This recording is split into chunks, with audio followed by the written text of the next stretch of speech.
Kung balak mong magtayo ng coffee shop o milk tea shop, huwag ka nang maghanap ng pwesto at magbayad ng renta. Dahil ito na ang bagong trending strategy sa panahon ngayon.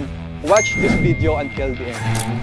Ako si Ray, 5 years na akong nagtitinda ng kape at milk tea sa mga gilid ng kalye. Kaya kahit OFW ako dati sa Dubai, nakapag-full good na ako at full-time na rin sa pagnenegosyo. Dati ko pa pangarap na magkaroon ng coffee or milk tea shop. Alam ko kasi na in-demand ito at may market lalo na sa mga estudyante na gaya ko dati. Ang problema nga lang sa traditional shop, mahirap talagang kumita eh. And the main reason na na-discover ko ay dahil mahal ang rent na binabayaran. Bukod pa sa mga bills at nakatali lang sa iisang pwesto.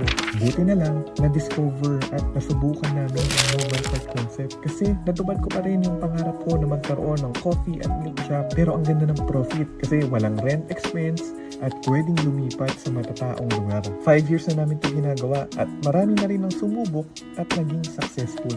So if you want to learn this and get my support, pwede mong simulan by watching this free masterclass na ginawa ko. 30 minutes lang ito, Lods, pero marami kang mali-discover. Mag-message ka lang sa aming page or click the link below. All glory to God.